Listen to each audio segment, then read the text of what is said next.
Hey everyone, welcome to the market update for the week of October 25th, 2021.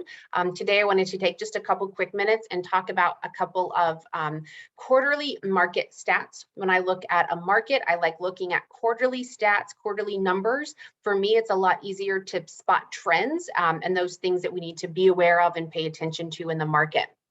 So the first one is cumulative days on market. I also want to know if anyone else struggles saying the word cumulative. It's really hard for me. I think there's too many vowels. But so if I look at quarter one of 2021, we were sitting at 30 days on market. Quarter two, we dropped that by half to 15. And then quarter three, we ticked that up just a little bit to 17. So if these numbers seem a little bit high, it's to you, it's because these are cumulative days on market numbers and not the standard days on market.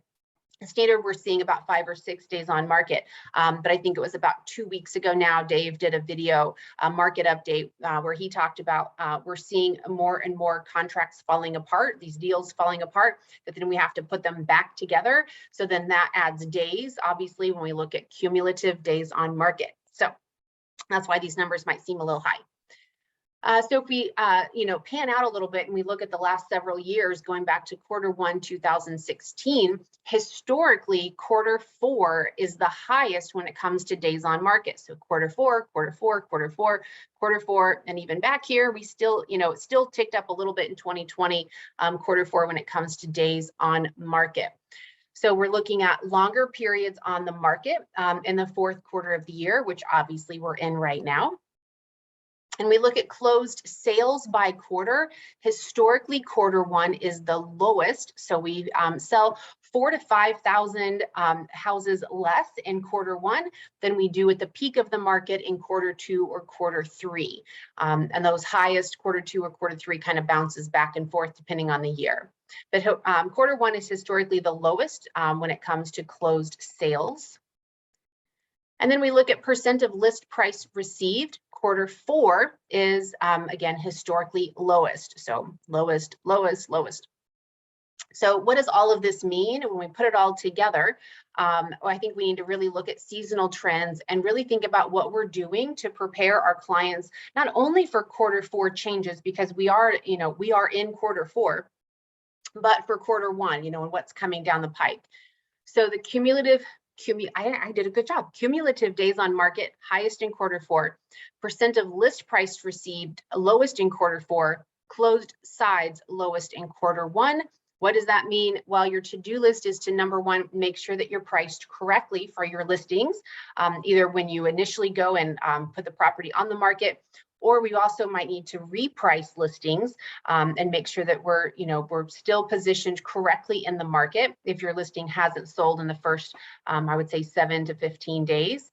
Check out the competition. So the number of buyers are decreasing because we're in quarter four, going into the first quarter of next year. The buyers aren't as plentiful.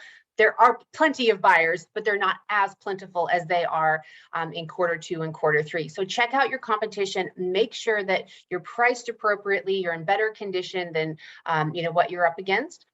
And then prepare for those price reductions. So practice your scripts. Some of us, it's been a while since we've had to practice our price reduction script. Maybe even go ahead and put it into automatic price reductions into your listing contract. And it may not even hurt to dust off your seller marketing plan. So, back before this crazy market happened, we actually had to have a marketing plan, like I'm going to, do all of this to sell your house. So it might not be a bad idea just to get it out and dust it off. That way, if you do need it, you know where to find it and you can kind of update it for the times that we're in. When it comes to buyers, when we look at interest rates, it's not a surprise to, I'm sure, any of us, that interest rates are going up somewhat, but still lower than where they were in March of this year. So this is the rolling 12 months. And then I pulled some baggy building permits. So baggy building permits the last 2 months have been on the decline, but still historically we are 28% higher than where we were in 2020 from a total building permits pulled. So if you're not familiar with Baggy and all of the great information there, Baggy is the Builders Association of Greater Indianapolis. It's baggy.com. You'll find all kinds of great information from builders in your area to building permits in all of the different counties and all of the different townships in Indiana, or in central Indiana. So definitely check that out if you're not aware of that. So I hope that helped. I hope that you're doing some great things to prepare yourself and your business and your clients for the end of this year, making it great, and then making a great 2022. So until then, hug your loved ones and have a great day. See you then.